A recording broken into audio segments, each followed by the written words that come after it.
So, what do you think of the National Tsunami Warning Center? Very impressive, sir. I'm very interested in the standard operating procedures.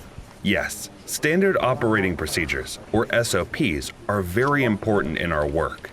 You can also develop your own SOPs for many of the indicators, especially the response indicators. So, where were we? We were discussing the redundant and reliable means to disseminate the tsunami warnings to the community. Yes. So after you receive the tsunami warning, you need to be able to disseminate the warning widely to the community. You also need to make sure there are redundant and reliable means to make sure all members of the community get the warning. Yes, just now I was thinking about this. Can we use the various traditional methods as our dissemination means? We have the kentangan, which is the traditional instrument made from bamboo. Also, there are various traditional drums, such as tom-toms, that we can use to warn people in our community if there is a threat or to get their attention. I'm sure there are many other examples. What about sirens? Indeed. You can certainly use those traditional tools to make sure there's clear agreement and understanding by the community. And yes, it would be good if there are sirens, but you should also consider using the microphones and speakers the mosques have, as well as the church bells and other forms of alerting. Don't forget, you can also use the public alert radio systems, amateur radio operator network, and the megaphones on emergency vehicles. If your community is small and manageable, you can also call and knock door to door.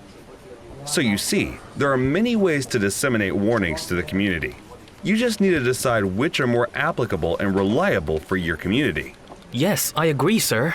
And I believe the most important thing is the community needs to recognize and understand these dissemination methods. And importantly, know what to do when they receive the warnings. As we have the Community Emergency Operations Center, this center will be responsible for assuring all warning dissemination is done properly and the community gets the warnings. Yes, if the community doesn't have an EOC, they can assign several members of the community to take responsibility and disseminate the warnings using the agreed means. There is one important factor that you and Nami Village community need to understand. In a local tsunami event, or as some people say, a near-field tsunami, as the earthquake or other source of the tsunami is not far away and the first wave may arrive in as little as 5 to 10 minutes, people at risk need to perform their initial response themselves before there's even time for the official warnings to be disseminated.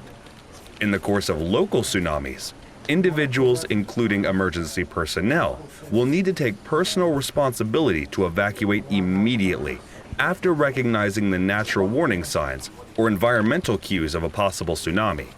These can be when near the coast you can feel the ground shaking from an earthquake that is very strong, or long, unusual rapid rise or fall of sea level, and other signs like animals fleeing. Also, in a local tsunami scenario, official communications and warnings may be difficult due to damage to infrastructure and telecommunications caused by the earthquake. Yes, that's true. I think we now have a good understanding of what we need to do for this indicator about redundant and reliable means to disseminate the tsunami warnings to the community. Thank you, sir.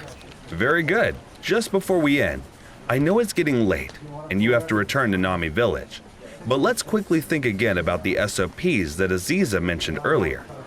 I really recommend you develop community SOPs.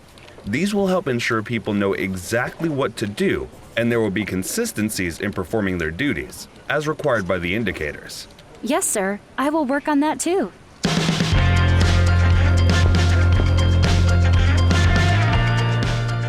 Sir, I almost forgot. We might also contact you again soon to know more about getting recognition as a tsunami-ready community. Yes, that's also important. Why don't we have a meeting via a video conference call? Please also arrange for Ms. Yerbina to join in, as she and I are members of the National Tsunami Ready Board. Okay, sir. I'll arrange the meeting for later. Once again, thank you for all your help.